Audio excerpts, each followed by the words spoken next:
پوری کی پوری کائنات کو اور اس کے نظام کو ایک اللہ نے بنایا ہے، اور بنایا ہے اور بنانے کے بعد بتا دیا ہے کہ میں نے اس پوری کائنات کو ختم کرنے کے لیے بنایا ہے۔ جتنا نظام ہمیں نظر آ رہا ہے یہ سارا کا سارا اللہ ایک دن ختم فرما دیں گے، یہ بتلانے کے لیے کہ جس نے پیدا کیا ہے ساری کی ساری سلطنت بادشاہت وہ ایک اللہ کی ہے،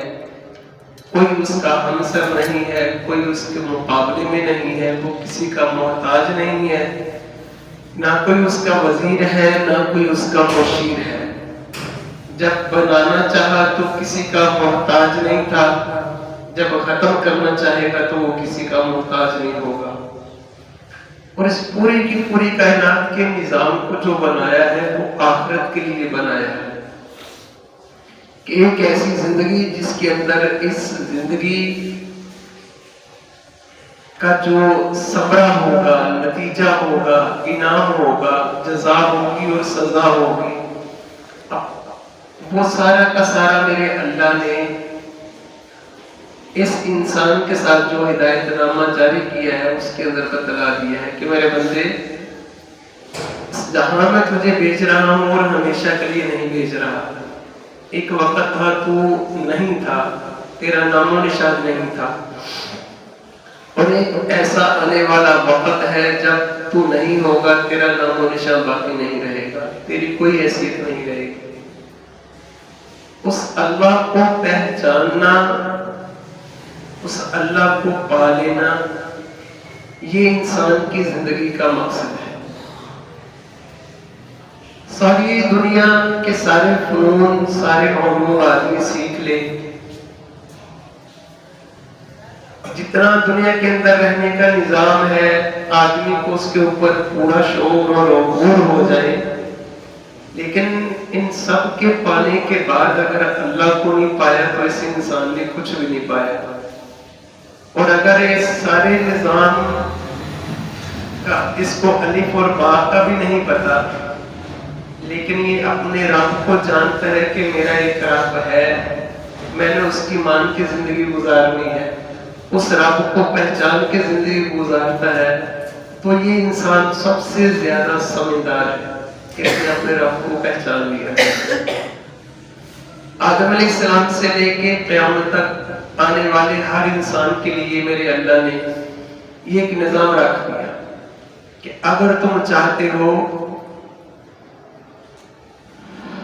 اللہ اکبر کبیرہ، اگر تم کامیابیاں چاہتے ہو، کامرانیاں چاہتے ہو، نفع چاہتے ہو، عزتیں چاہتے ہو، تو کوئی ایسی ذات تمہارے ذہن کے اندر، دل کے اندر موجود ہونی چاہیے جس کے پاس ان ساری چیزوں کے خزانے ہوں، اور خزانے بھی لامحدود، لامتناہی ہوں، کہ جن کی کوئی حد نہیں ہے، اور وہ ایک ہی ذات ہے، اور اس ذات کو اللہ کہتے ہیں۔ جس نے اپنے رب کی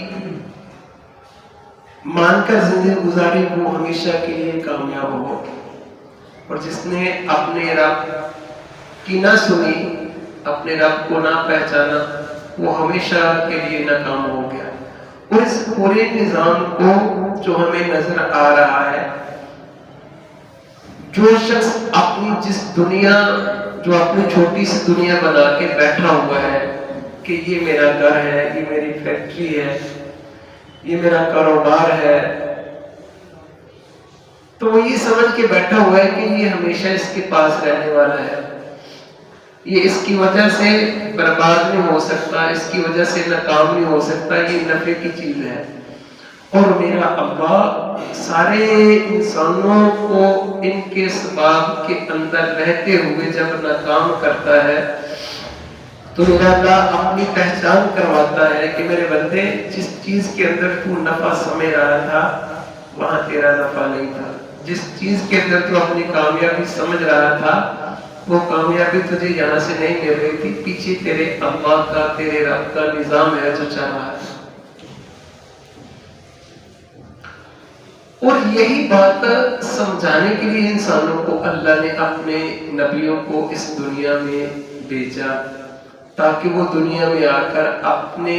جو اللہ کے بندے ہیں ان کو اللہ کے ساتھ جوڑے کہ سنو دیکھو جو تمہیں آنکھوں سے ہوتا نظر آ رہا ہے حقیقت میں یہاں سے نہیں آ رہا.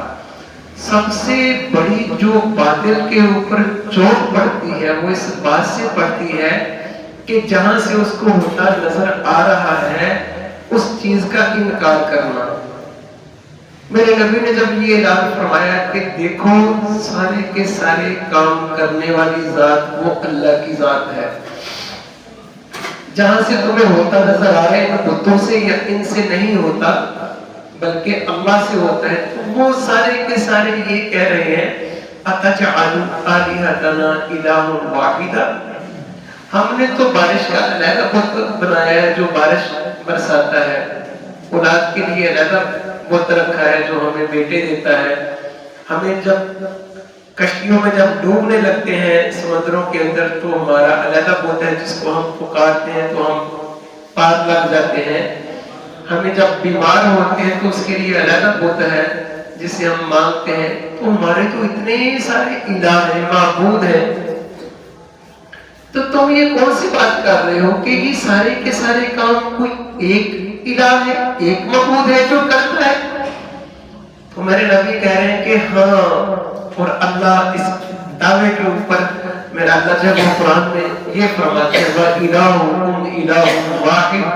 ساری کائنات کے لوگوں سنو تمہارا جو معبود ہے جو تمہاری عبادت کے لائق ہے وہ ایک ہی ہے، اس ذات کو اللہ کہتے ہیں.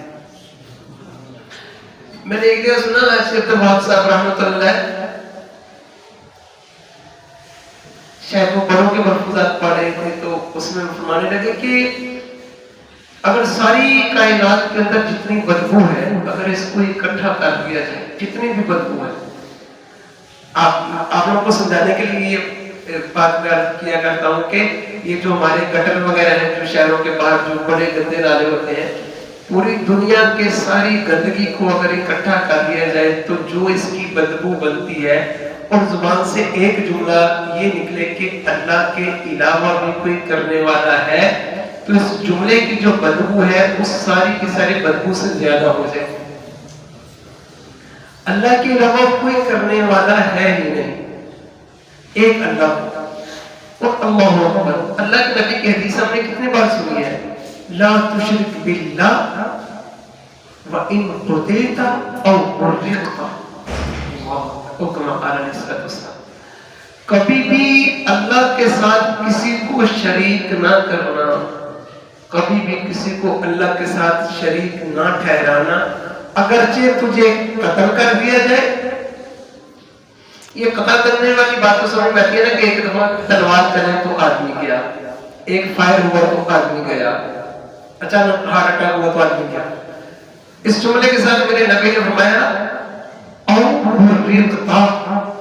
یا تجھے زندہ جلا دیا جائے پھر بھی اللہ کے ساتھ کسی کو شریک نہ ٹھہرانا. اللہ اکبر کبیرہ. لقمان علیہ السلام کی بات کو میرے اللہ نے نقل کیا اپنے قرآن کے اندر جو قیامت تک پڑھا جائے گا، اور اپنے بیٹے کو وصیت فرما رہے ہیں اور یہ کہہ رہے ہیں یا بنیا یا بنیا لا تشرک باللہ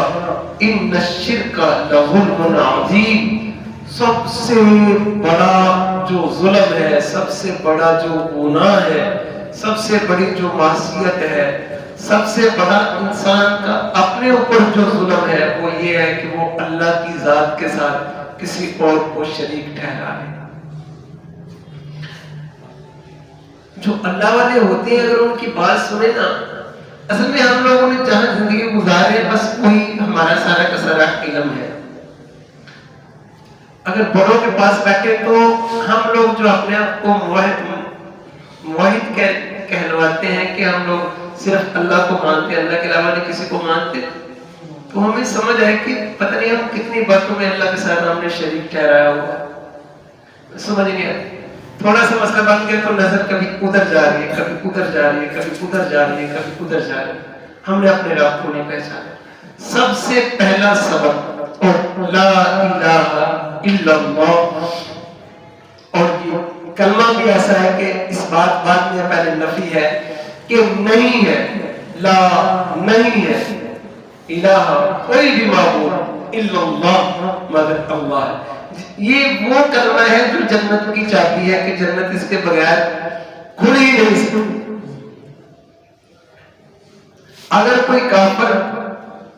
بالغ ہونے کے بعد وہ اگر روزہ رکھتا ہے اور موت تک 50-60 سال جتنا لمبا بھی اگر وہ اس کی کوئی کرامت ظاہر ہو جائے تو وہ اللہ کا ولی نہیں بن سکتا۔ کیوں نہیں بن سکتا؟ کہ جس چیز کے اوپر سارے اعمال کی بنیاد ہے لا الہ الا اللہ محمد رسول اللہ، وہی اس کے پاس نہیں۔ حضرت عمر رضی اللہ عنہ بہت دور سفر میں تشریف لے گئے تو وہاں ایک غیر مسلم کو دیکھا، نوجوان کو، اور اپنے مجاہدے کر کے اس نے اپنی جو اس کا ایک نظام تھا اس میں روزے رکھ کے مجاہدے کر کے صرف اس کے چہرے پہ ہڈیاں نظر آ رہی تھا، سارا کا سارا ماس ختم تھا۔ تو حضرت عمر رضی اللہ عنہ نے جب دیکھا نا تو آنکھوں میں آنسو آ گئے، تو جو ساتھ تھا وہ کہنے لگا حضرت یہ تو کافر ہے تو آپ اس کے اوپر آنسو بہا رہے ہیں۔ میں اسی لیے آنسو بہا رہا ہوں کہ اس کو آخرت میں اس کے بدلے میں کچھ بھی نہیں ملے گا، کیونکہ اس کے دل میں لا الہ الا اللہ نہیں، پورے کے پورے ایمان کی بنیاد اور اللہ اکبر۔ اور یہ عام سے عام آدمی نے بھی یہ بات بچپن میں سن لی ہے، اللہ سارے کے سارے اپنے بندے کے گناہوں کو معاف کر دیں گے،